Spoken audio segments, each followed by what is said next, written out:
So, subscribe to Defense Reports. It's your go-to source for timely, in-depth military and defense reports. Breaking news today, December 22nd, 2025. The headline is stark: Russian fighters killing, and in some cases, eating each other. I'm Alex. Join me with Aria for this latest deep dive from Defense Report. We're here for the sharp, no-nonsense breakdowns of global defense, military tech, and strategy. And today we have to cover something it's exceptionally difficult, but it's crucial. We're going deep into a stack of reports, official complaints, even intercepted intel. All of it points to institutionalized violence that Russian commanders are using against their own men. Right. We're talking about a practice of internal execution they call zeroing out. And that, combined with just a catastrophic logistical collapse, has created a system of fear, of corruption. And it's leading to some truly shocking acts of savagery. This isn't just misconduct anymore. No, not at all. This is a system that's consuming itself from the inside out. When you actually read the sources, the Vriska investigation, the intercepts from Ukraine's intelligence, the data is clear. Murder, torture, extortion. These aren't outliers. They're tools. They are integrated command tools. They're used to enforce discipline, to force terrified troops into combat. So our mission here today is to show you why this internal war matters strategically. Because a force that's fighting itself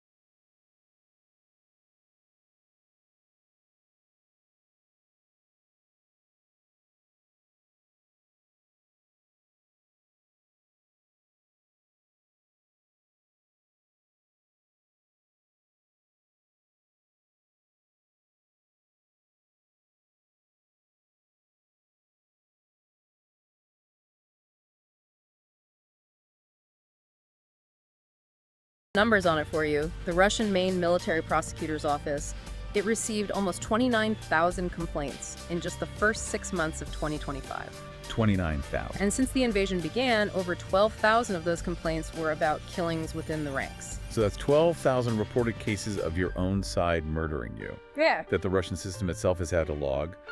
But we know nothing is happening to these officers. They have impunity. That's the core of it. That's what turns this from just misconduct into essentially policy. Sources inside the prosecutor's office, they've confirmed there's an informal ban, an actual ban on investigating officers who are fighting in Ukraine. And the logic for that is what? The logic, and it's completely twisted, is that prosecuting commanders might negatively affect military operations. So that ban gives them a blank check, absolute impunity. It normalizes murder and torture as just standard discipline. And that right there is the first strategic consequence. It destroys unit cohesion. And the methods they use, they're just barbaric. The reports go into detail about these makeshift prisons they call the pits, or yama. The pits are, well, they're exactly what they sound like. They're cellars, they're holes in the ground, and they're used to hold any soldier accused of misconduct. Which could be anything. Anything from drinking to just questioning an order. Survivors talk about being denied food, denied water, and beaten every single day. For anyone trying to picture what a breakdown of command looks like, this is it. It's the physical embodiment of that lawless control. And what's happening inside these pits goes beyond just beatings. We have reports that prisoners are sometimes forced to kill each other. There was a really disturbing video from May of 2025. It showed two men being forced to fight to the death. By a commander with the call sign Kama. He's been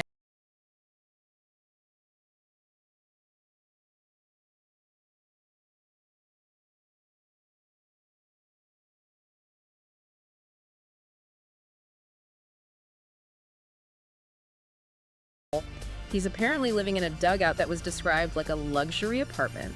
It had wallpaper, heated floors, a double bed. So while his men are in a pit, he's in a palace. Exactly. And that disparity, that gap between the command living in luxury and the troops living in terror, it makes them easy targets for the next stage of this whole rotten system, which is just straight up extortion. So the terror is the enforcement mechanism, but the goal is profit.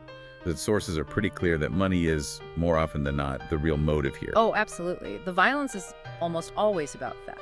Look at the case of Andrei Bykov. He was in the 80th Guards Tank Regiment. He gets compensation for combat injury, and his commander's call signs, Ditka and Keimer, they demand half of it. He said no. He refused. He went and bought a car with the money instead, so they killed him. And Keimer, this commander,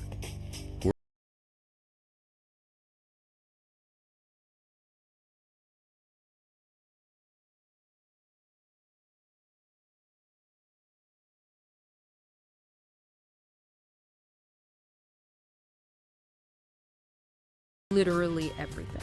everything. Everything. Down to the PIN codes from the bank cards of soldiers who have just been killed. And if soldiers refuse to go on these meat assaults, what happens then? It's immediate execution, and for anyone who doesn't know the term, a meat assault is a human wave attack. Poorly equipped, high casualties are not just a risk, they're the expectation. And if you refuse, the ways they execute you are just incredibly cruel. Like what? That same commander, Keimer, he's accused of torturing a soldier called Fixa with electric shocks and then personally shooting him, all because he refused to be live bait to draw enemy fire. They're even using modern tech for this. I read that in one battalion, commanders were using drone drops to finish off soldiers who couldn't advance or disobeyed, just dropping grenades on their own men from above. Yes, but the most extreme thing, reporting near Chasiv Yar, was forcing soldiers into an assault with live grenades tucked inside their body. How does that even work? The Мы, pin is pulled, the военнослужащие армии striker lever is Российской just held in Федерации, place by the выражаем pressure of свою the vest. благодарность So any sudden украинским move военнослужащим за сохраненные жизни it detonates. и обращение It's compliance согласно to the условий certainty Женевской of конвенции. instant internal death. When you're putting grenades in your own soldiers' vests, All trust is gone. it's completely gone. And if that soldier decides to retreat instead, that's when you run into the next layer of the system. Barrier troops. Right. The barrier troops are blocking units. Let's define that for our listeners. Sure. Barrier troops are military units that are specifically placed behind the main attacking force. Their job is to stop anyone from retreating, to catch deserters, and to maintain discipline in lethal force. It's not a new idea, but it's a very old, very Soviet concept. Exactly. It's a direct echo of the Soviet Red Army of World War II. Stavka Directive number 227. The famous not a step back order. That's the one. And the numbers from back then show you exactly what the intent was. In the first 3 months of that order, blocking detachments shot 1,000 penal troops, and they sent almost 25,000 more to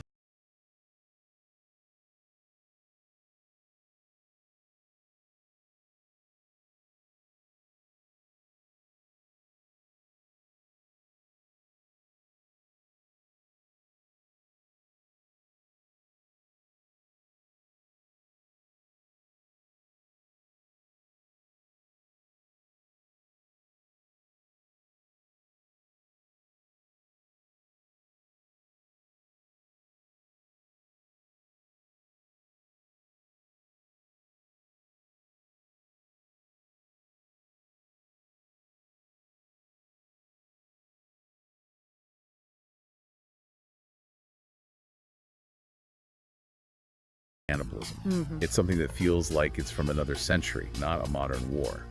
Ukraine's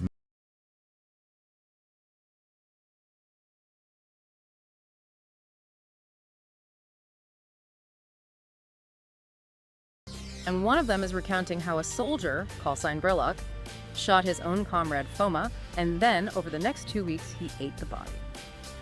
I have no words. Ukrainian intelligence flagged it immediately. They called it a grotesque sign of the deep moral and psychological collapse in the army. This is so far beyond just a supply issue. This is the end of human law. And we saw the warning signs of this kind of desperation during the siege of the Vovchansk aggregate plant back in late 2024.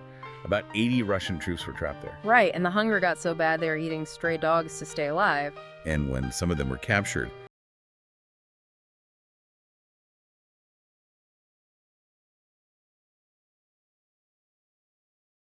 When Ukrainian forces took the plant, they found Russian bodies with flesh and organs missing.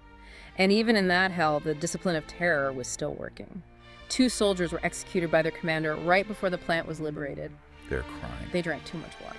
And it's not just these big sieges. We have individual accounts, too. A man named Andrei Galkin, a former inmate forced into service, He spent a week on a mission with no supplies at all. He said they were so desperate they drank their own urine and were talking about cannibalism right before they managed to surrender. The parallel to Soviet history is, it's chilling, and you need to see it.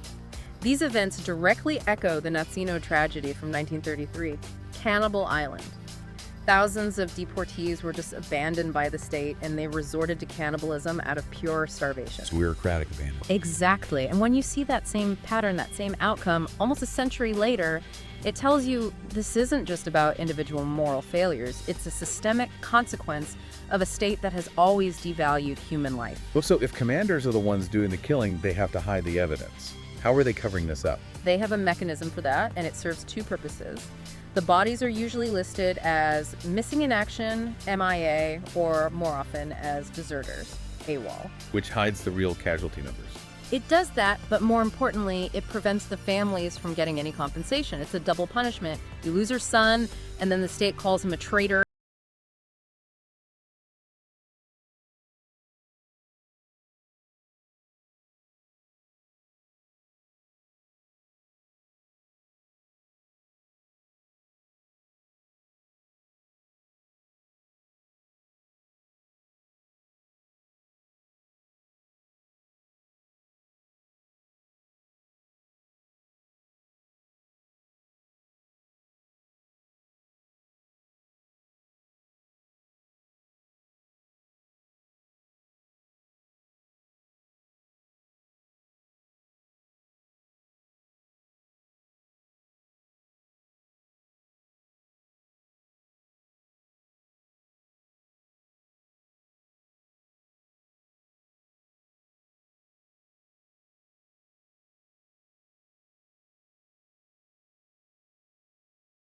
Framing the moral stakes here. And from a purely strategic viewpoint, the takeaway is this. This entire system of internal violence fundamentally destroys unit cohesion. It destroys trust. It destroys morale. It creates a force that is wasting immense energy fighting against itself. And that internal conflict is a primary reason for the degradation of Russia's overall military capability. The only thing holding the line is the fear soldiers have of their own command. A truly chilling conclusion. And it just raises one final, very critical question about what comes next. Right. If extrajudicial execution is now the institutionalized, accepted tool for discipline in the Russian military, what does that tell you about the security forces that will eventually return home to Russia? What kind of control mechanisms will they bring with them to govern their own society after the conflict ends? The terror they're perfecting in Ukraine today might just be imported back home tomorrow. You've been listening to Defense Report by Alex and Aria, where we analyze the latest in military strategy, global defense, and advanced weaponry. Subscribe to Defense Reports. It's your go-to source for timely, in-depth military and defense reports. We'll catch you next time.